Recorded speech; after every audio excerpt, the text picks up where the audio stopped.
Thank you for downloading this podcast from the British Theatre Guide. For more information about British Theatre Guide, please visit britishtheatreguide.info. The programme for the 10th Biennial Manchester International Festival for 2025 was announced on the 11th of March at Aviva Studios, the permanent home for the company behind the festival, Factory International, which hadn't officially opened when the last festival took place in 2023.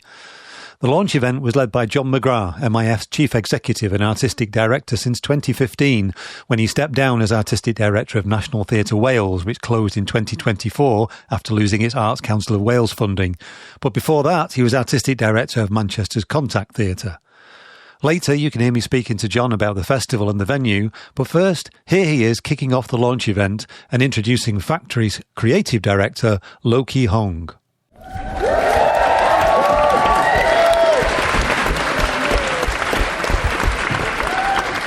Hello everyone, and you are so very welcome to the launch of Manchester International Festival 2025.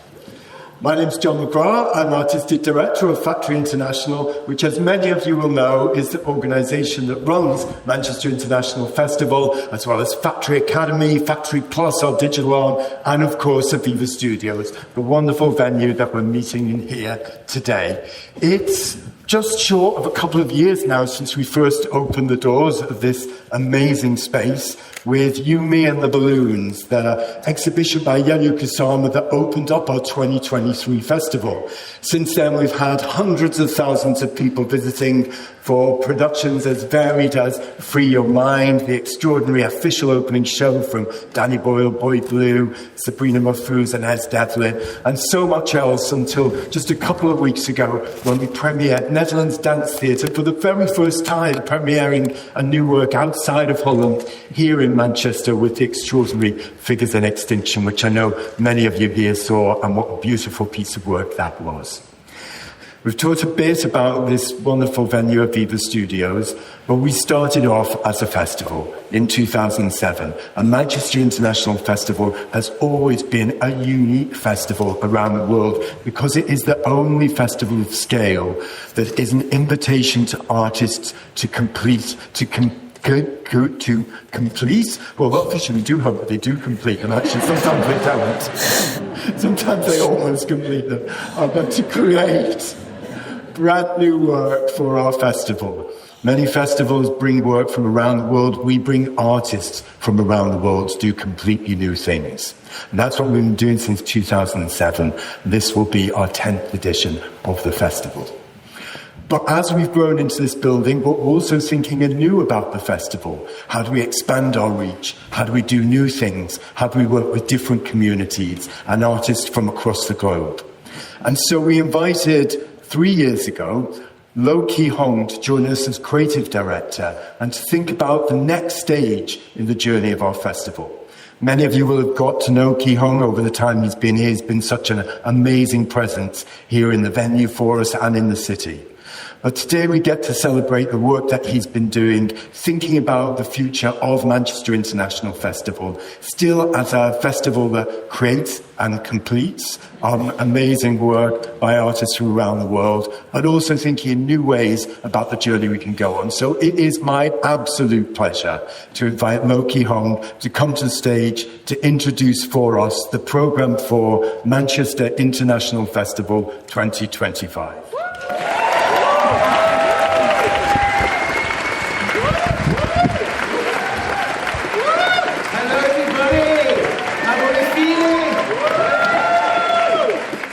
It's really encouraging to see so much love in the room.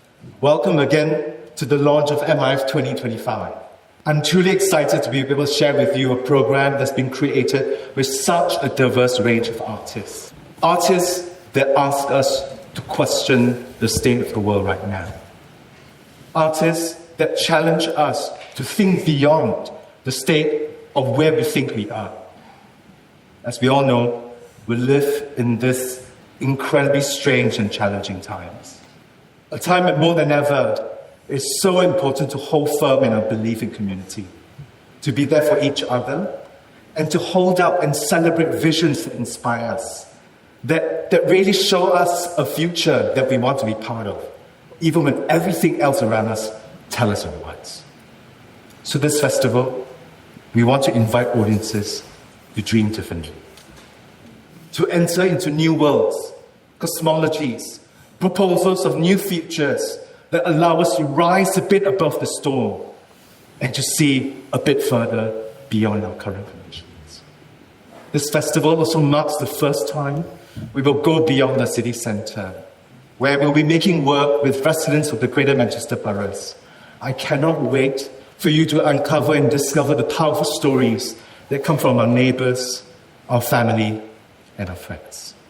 That was Lo Ki Hong on stage at the MIF 2025 programme launch. Afterwards, I spoke to Ki Hong in the auditorium at Aviva Studios. Ki Hong, very nice to see you again. Last time I spoke to you at one of these, we were at a different venue. Yes.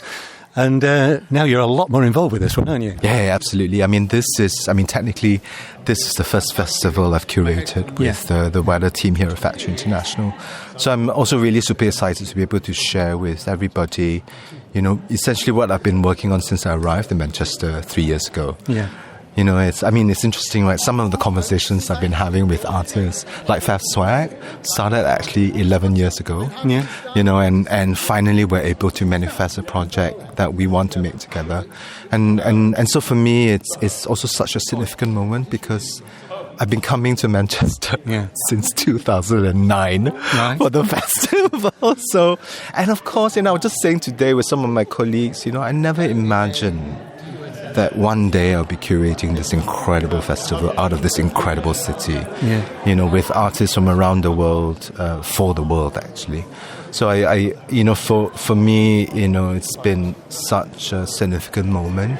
But I think more importantly, it's also a moment when we reflect on the challenges of the times. Yeah. To really lean into, I think these visions that artists that the incredible artists are proposing, that there is, to remind us essentially there's the human capacity to rediscover joy and hope. Yeah. What's the role of creative director? How do you divide up between what you do and what John does? Okay, that's a very constant question. In a way, of course, we are such a massive organisation now. We're not just the biennial festival. Yeah. Like John has always said, as Factory International, we run the Aviva Studios. We've got, our year-round public engagement program, Factory Academy, about skills and training.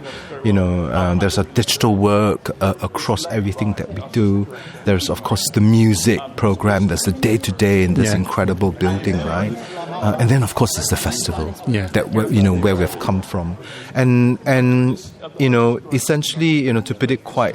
Sometimes when we meet people for the first time, John and I have this kind of tactic.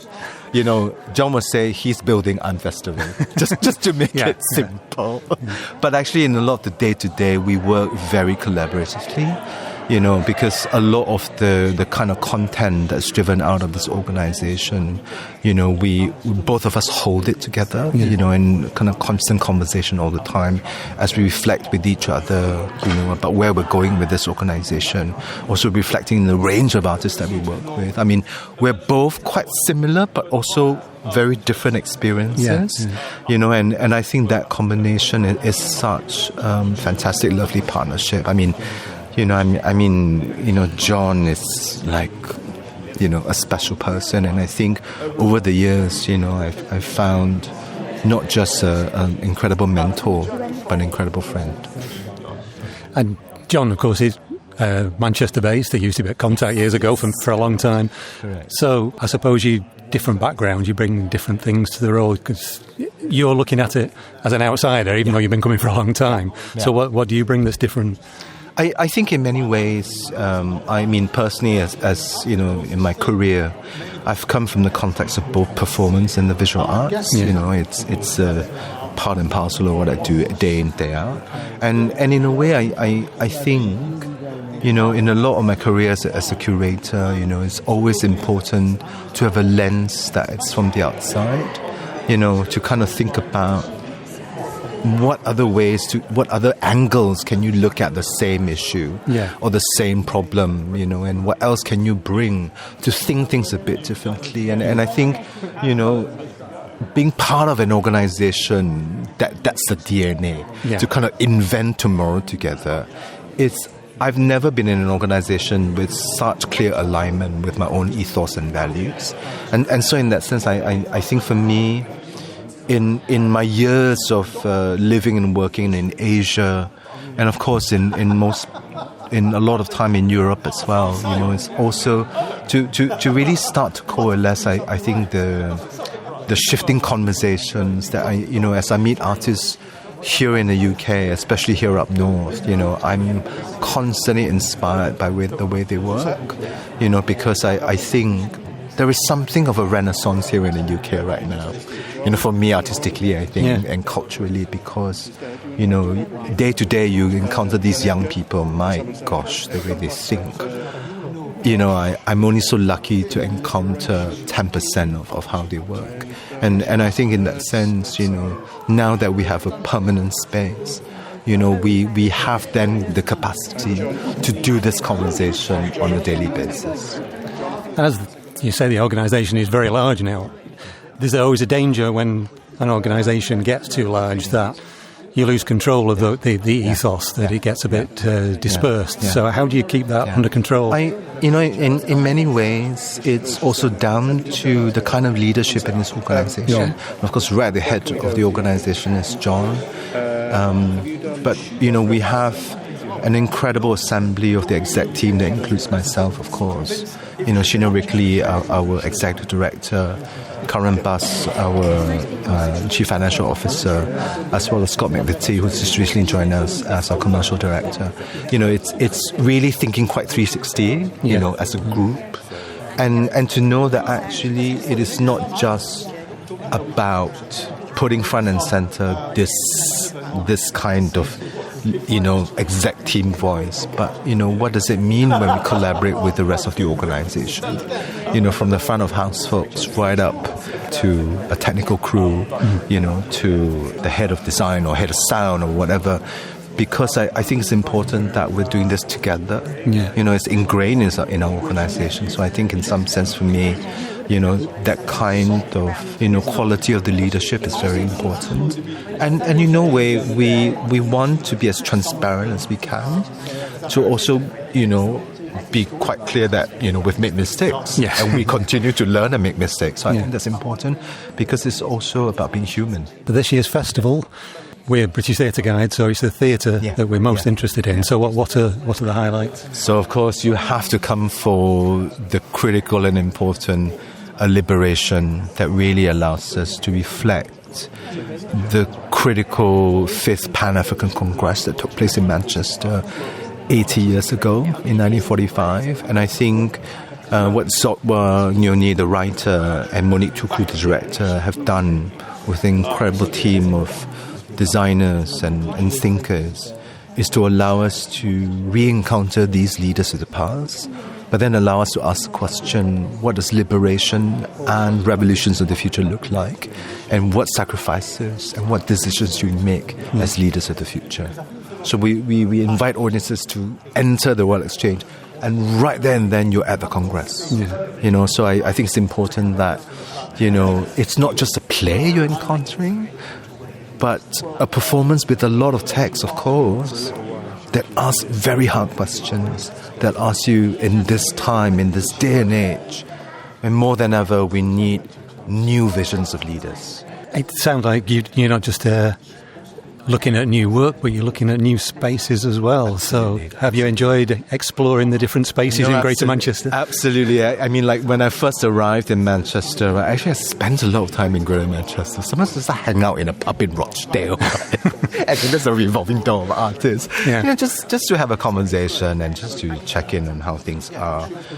So I'm really excited because MIF, has always been about bringing audiences to unique locations, unusual spaces, creating work in I never thought this was possible, and we're continuing to do that, not only in city centre Manchester, but also now in Greater Manchester. I can tell you for absolute certainty, the amount of venues I have seen, I'm curating now 5 editions into the future, so I cannot wait to invite artists to dream and to imagine what could be possible in this incredible space. That was Lo Ki Hong, Creative Director of Factory International. I also spoke with some of the creators of A Single Man, for which MIF is to partner with the Royal Ballet for the first time, and Liberation, which Ki Hong mentioned earlier. I'm Jonathan Watkins. I'm the director and choreographer of A Single Man, which is the Christopher Isherwood book, Yeah. but it's a ballet. Yeah, so it's really a multidisciplinary piece, really, a ballet. We're telling the story through movement, and it actually does venture into, contemporary dance, really. Like, it sits within, ballet and contemporary dance, the setting, and it's really telling the story through movement, through choreography, but also with this amazing new song element that is interjected with new songs from John Grant. Great John Grant, yes. Yeah, the great John Grant, yeah. So very much telling story with movement, with choreography, and also with songs from the perspective of the main character's mind. Yeah. And so we're able to really, in this production, zoom into the mind and hear what the consciousness is saying. So it really kind of floats between dance-driven narrative but also song. Yeah. And within the production, John is really housed within a head, within a mind. So he's really operating from out of that mind. Yeah. So he's kind of, when we're able to zoom into the mind, we're able to be with him, and the bodies are telling the story down below. Yeah. Getting into the mind of John Grant, it sounds slightly scary but fascinating. Yeah. Well, actually, it's not the mind of John Grant, but it's the mind of George, our main character, interpreted by John Grant. Yeah. So the new songs are from the perspective of George, the main character. So that's been, I believe, a different experience for him as well, to write from that point of view. And really, the reason I wanted to collaborate with John is because I was a fan of his music and also his lyrics. And I felt that he was coming from that place anyway, with the kind of things that he was writing about, from his perspective of midlife and also being gay himself, and that kind of Americana perspective as well, which our main character is English, but brings that kind of commentary on American in the 60s and what's going on then. So really, really passionate about having John involved, and really amazing that he's involved. So yeah, he brings so many different things himself. He's a brilliant lyricist as well. But there are a few collaborators on putting this together. Who else is involved with it? So musically, we're working with a composer, Jasmine Kent-Rodgman, who is the co-artistic director of Manchester Collective, and Manchester Collective are going to be involved as well, musicians from them playing live in the production. Right. So musically, we're weaving together Jasmine's composition world with John Grant's new songs, and so we hope that it'll be a seamless sound world that is the world of A Single Man, that Jasmine's composition weaves in with John, and sometimes it interrupts him, as we all have these interrupted thoughts all the time. And so that's a big collaboration. The music really drives the piece. And then visually, we have an amazing set designer, Kiara Stevenson, who has done the set, and Holly Waddington has done the costumes, who I've known for a while, and we've been looking for a good thing to work on, and this has kind of presented itself. We're approaching the costumes in a few different ways, because the production really exists in the narrative of the 60s, in the day of George, but it also exists in this kind of meditation mind world. So I wanted to be able to represent these kind of human beings that are just trying to navigate the challenges of being alive. And so you have the characters of the story, but you also have these kind of human beings that are helping the mind kind of figure out how anxiety feels on the body, or how we deal with grief or lust, or all of these kind of things that are universal to anyone, depending on it doesn't really matter where you're from, but we've all had experiences of these things. And so I wanted that kind of universality,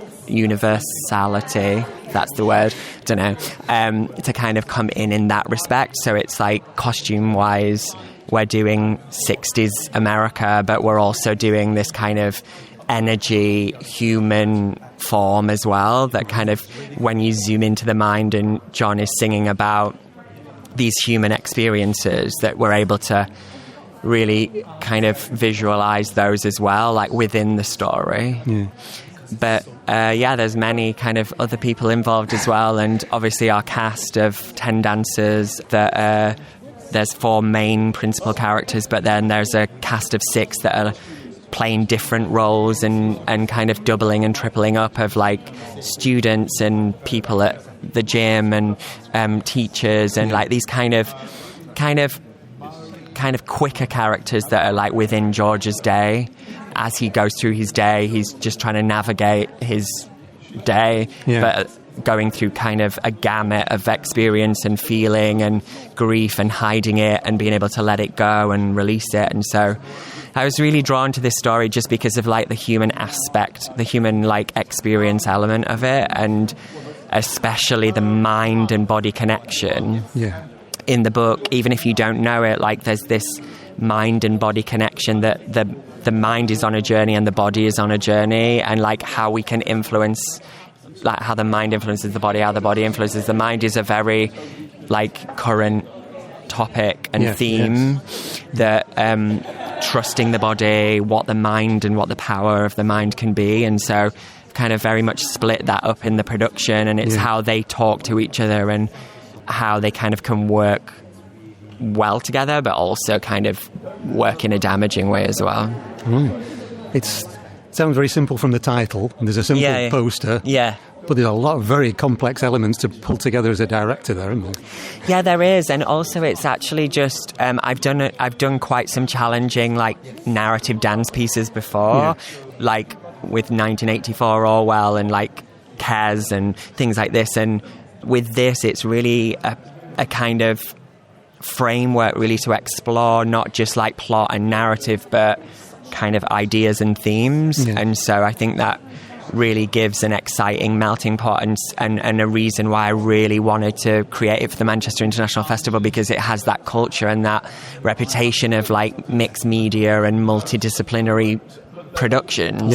And so actually as a creative, as an artist, it's like all things could be possible because people are coming free to experiment. And people are coming to the festival perhaps looking for different things or looking for more experimental things, but at the core of it is this kind of masterpiece of a novel that was really Christopher Isherwood trying to figure out his own things and his own life.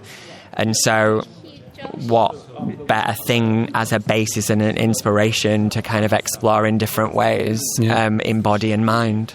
And what stage are you up to with it at the moment? So we're very much know what the visual design is, and I've received 7 new songs from John that are all very inspiring and eclectic and really authentic to the voice of George and what's going on in the book, and some music from Jasmine. So these next 2 months before we go into rehearsal are very much about like what that framework of the music is in order to kind of put the flesh on those music bones. So that's where we're at. So visually it's there and the world is created, and then now it's like layering in the music, because in something like this the music is the thing. The music is driving it, the music is the characters, the music is everything. So I'm really excited to hear more of what Jasmine's been working on and how that weaves, like I say, and how it integrates. And where's it on at? So it's on Aviva Studios here on that stage there, right? From the 2nd to the 6th of July, and a world premiere, and really excited. Hello, my name's Monique and I'm the director of Liberation. Hello, I'm Ntombizodwa Nyoni and I am the writer of Liberation. Okay, so what's Liberation about then?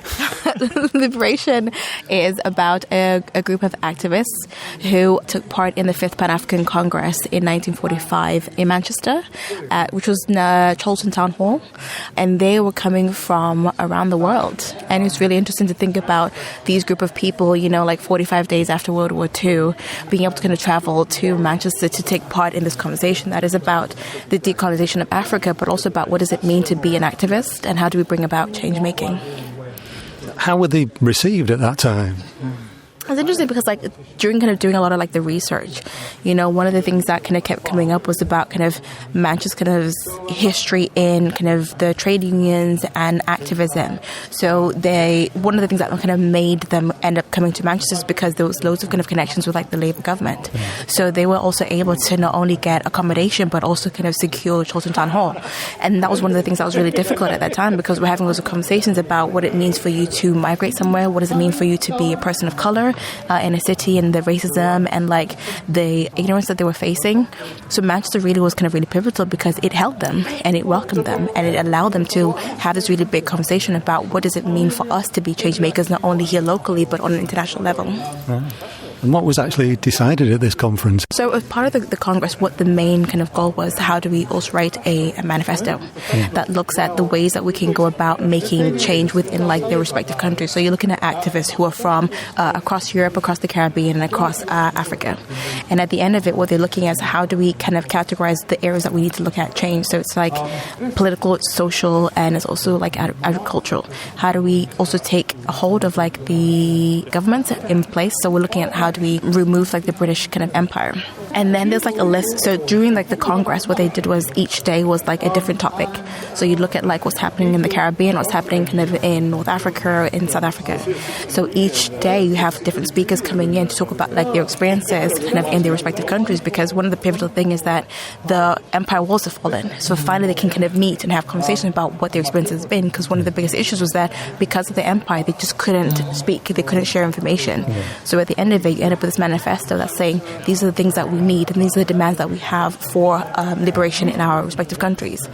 And so going in to do the research now and looking at it like 8 years on, there's still loads of things on that list that are still needing to be kind of come to fruition. And I think by doing the kind of play today, we're also able to have those conversations about what's the thing that's stopping liberation from coming. Because actually what happens over time is that it mutates, you know, what it means to look at kind of colonialism kind of mutates. And what are the new kind of sanctions that have kind of forced kind of countries in Caribbean, across kind of Africa to not see like the liberation that they deserve, really. And did it have effects that actually worked straight away?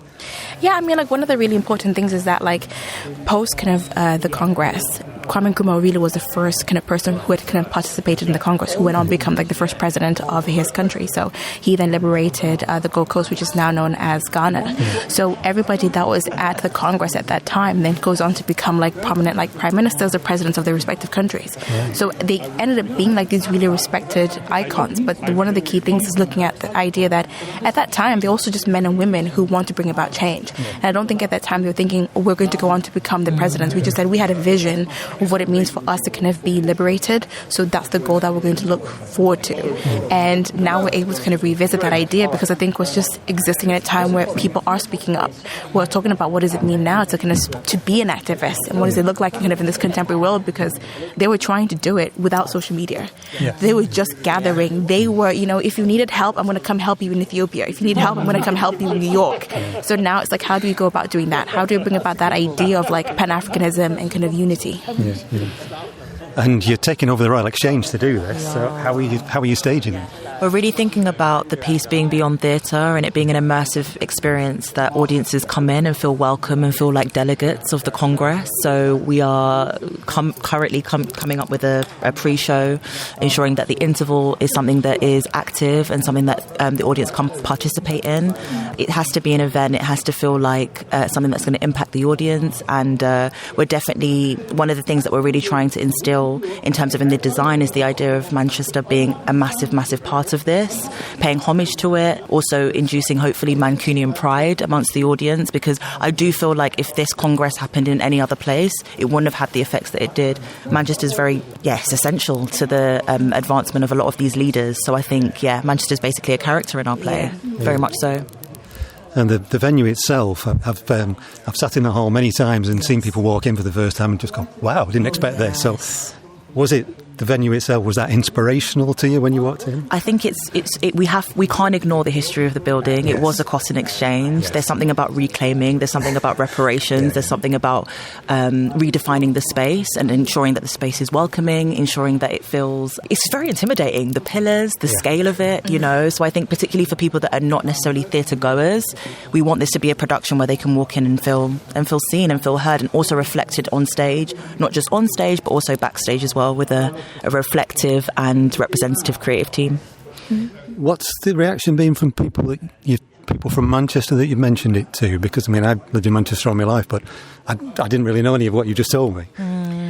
Wow. Do you know what it is? What's been really lovely as well, like during this process, is that you'll meet people who have been on the ground long before I started doing the research. So when you're able to talk to them about like their work around kind of activism, their knowledge of the kind of Pan-African Congress, they're also the people who equally schooled me, even beyond like just the books that I read or like the articles that I read. But also I think what's really nice now is like, now that the show has kind of been announced, you're also able to meet people who maybe have not even heard of like the Congress, or maybe have not heard of like the figures that were part of it. So we're able to think about what are the new conversations we can have with audiences, what the conversations we can have about kind of just change making today, what the conversations we can have about kind of activism today. So I'm really looking forward to seeing like what this next kind of era of kind of work is going to look like. And what stage are you with it at the moment?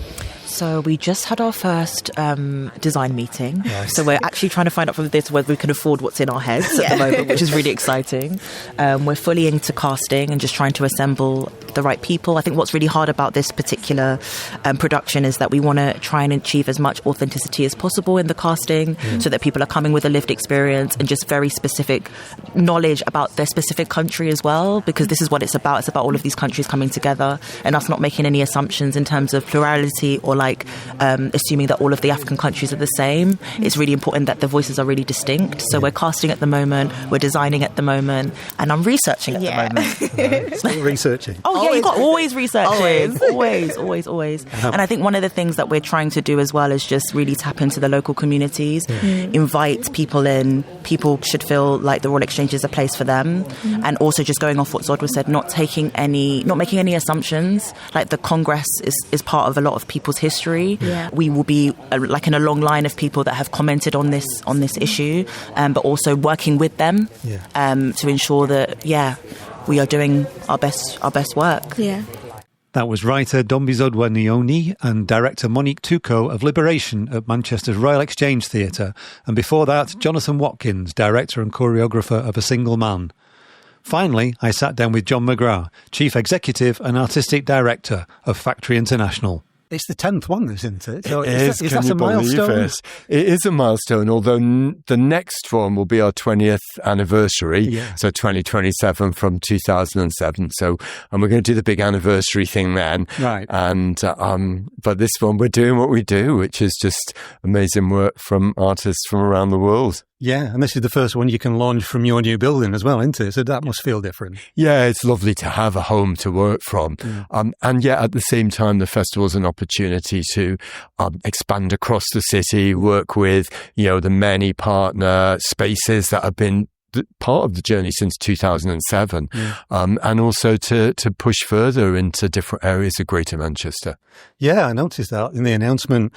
You'd think because you've got your own space, you'd be using that more, but you seem to be expanding into more spaces than ever before. Yeah, and that was very much an intention with this festival, that the building will be packed full throughout the 3 weeks of the festival. But at the same time, it's really important as a organisation and as a festival that we embrace Greater Manchester, that we work in partnership with other cultural organisations and with community organisations. So the festival's a real opportunity to breathe out. Yeah. You had a full-time job doing the festival before, but now you're running a building as well. So, you've run a building before here in Manchester, but the two together, it must be quite a lot more work. Well, it's fantastic to have Ki Hong with us as creative director, and he's been an amazing colleague. And the vision of this festival and the overview of it very much comes from him and from his global perspective. So although ultimately I have a responsibility for everything that goes on. The best way to fulfill that responsibility is to bring brilliant people and brilliant minds in to think about things. Again, our head of music, Rivka Burns, has been with us since she programmed Festival Square for me in 2019 and started inviting local bands to be part of Festival Square for the first time. And she's grown and grown with us and, building the programs both for the venue and for the festival now. So I think, yes, it's a big job, but the key element is that I've got amazing collaborators and really creative people to work with. Yeah. You mentioned Festival Square. They lost Albert Square anyway because of the building work at the town hall, but you brought it here now, haven't you? So are you recreating what you used to have at Albert Square? 100%. So we were been on a journey with Festival Square, and obviously during the 2021 festival with COVID, we had to do it very differently, and we did it in Cathedral Gardens, and there was social distancing, but still a really, really wonderful event. And then in 2023, we were able to bring it here to the building. While of course Albert Square, it's a old location, although not its original location. There was one before that, was being renovated, and that renovation's still ongoing. But of course, we've got a home here, and we've got actually wonderful outdoor spaces. We've got the River Irwell, which is a really beautiful feature. Not many people think about the River Irwell in Manchester, but it's actually amazing. And so we've been able to take everything that's loved about Festival Square and transport it into our own public spaces. And this year we'll also be using the inside of the building as part of Festival Square. So we'll have some good rain cover too. Yeah. Not that you ever need it. Of course, no, not here in Manchester. So how do you separate the festival from the building? I mean, during the festival itself, there's absolutely no separation. The building is absolutely part of the festival. It is, a hub. It's got Festival Square. It's got Football City Art United and A Single Man with the Royal Ballet happening here, and Julia Ellis's work, a lot of music. So during the festival, it's a hub for what we do. Year round, it's built on very much the same principles, which is who are the world's most extraordinary and exciting artists, and what do they have to say about the world that we're in and the future. So it's always focused on new work and new ideas. And like the festival increasingly over the last several years, it's also about building a home for community and the many different communities of Manchester. So in that sense, they're absolutely embedded together. But obviously the building gives us, these magnificent spaces year round. It does mean that we can invite artists who have a history with the festival to come and do something outside of the festival time here. So this autumn, for example, we've got Marina Abramovich, who of course has a huge history with the festival, making one of her biggest works ever here, because she trusts us to do that with her. And that means that in the festival we can open up space maybe for artists that we've never worked with, like Faf Swag from New Zealand, to come and try something different. So I think there's a really great dynamic between the building and the festival where artists can move from one to the other. But the big distinction is that the festival is this kind of explosion across the city, whereas the building has the capacity to build community and to build artistic invention year round. So I think of one as the sort of x-axis and one as the y-axis, if that makes sense. Yes, yeah. So how are you finding the building? Are you still exploring? Are you still finding new things that you can do here? And one of the great things with this building is that every artist who comes in wants to do something different with it. And that's what we hoped for. And that's definitely what's happening. And you'll continue to see that this year. Upcoming Hamlet Hail to the Thief project that we've got, it uses the South Warehouse in yet a new way. And when we bring artists around the building, you can really see their minds light up with possibilities. And that's always what we wanted with it. And then it's also great to have a place year round that people can come back to and can, they don't have to wait 2 years for either as artists, audience members or community members. And then the other thing that I'm loving with the building is inviting more up-and-coming artists into the space for our fellowships, for our artist takeovers. I think young and up-and-coming artists often don't get the opportunity to see and be part of big spaces. So we've really tried to make that very central to what we do. And of course, alongside that, we've also got the Factory Academy, which is training people for jobs in the arts, backstage technical producing.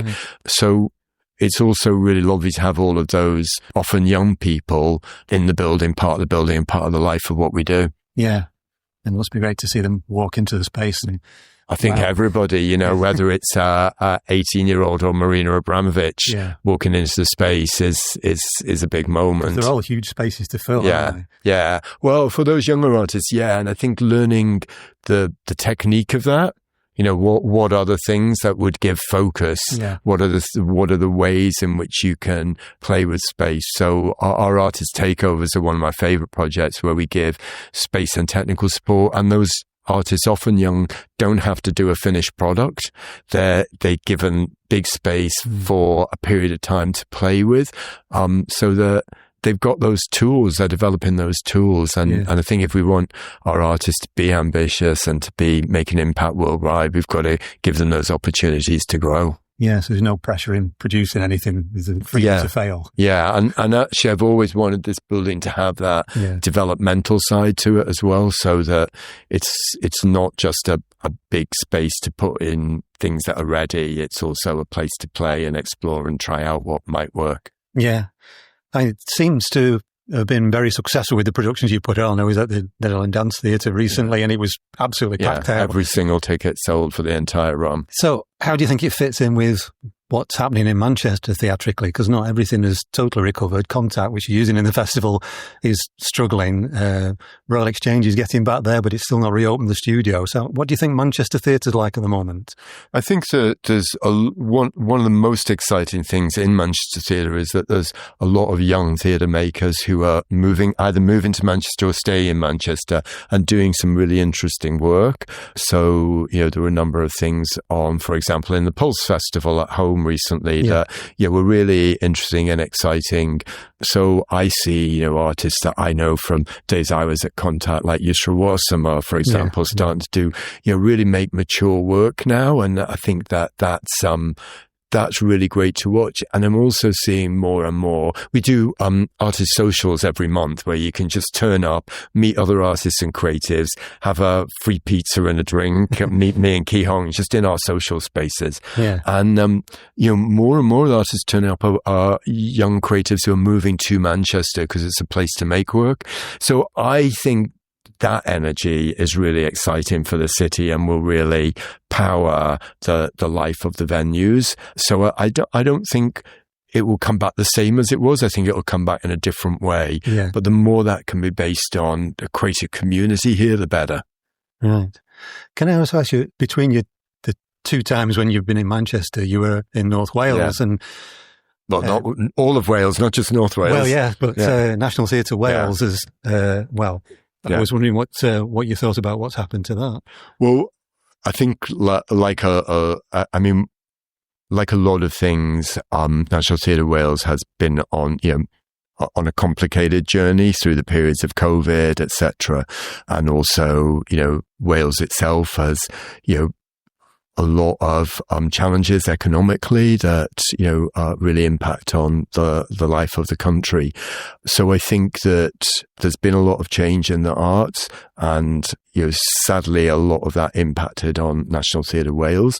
But I do think there's positive hope for the future. I was in touch with Michael Sheen recently, of course, who's stepped in to, you know, think about what the future would be for English language National Theatre, and I think he's got some great plans. And I'm going to be meeting with him soon to chat about, you know, what's going to be happening there. So I think, as ever in the arts, out of adversity, creativity comes.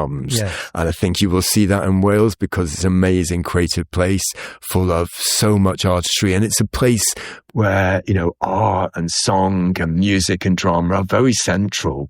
So I think that despite challenges that, you know, might be economic or organisationally, that spirit in Wales will come through. That was John McGrath, Chief Executive and Artistic Director of Factory International. The 2025 Manchester International Festival runs from Thursday the 3rd to Sunday the 20th of July. A Single Man, produced with the Royal Ballet, created by Jonathan Watkins from Christopher Isherwood's 1964 novel, with new music by Jasmine Kent-Rodgman and John Grant, will be at Aviva Studios from the 2nd to the 6th of July. Liberation, written by Ntombizodwa Nyoni and directed by Monique Touko, will be at the Royal Exchange Theatre from the 27th of June to the 26th of July. For more information about all of the events in the festival, see factoryinternational.org. You've been listening to a podcast from British Theatre Guide. For more information, please visit britishtheatreguide.info.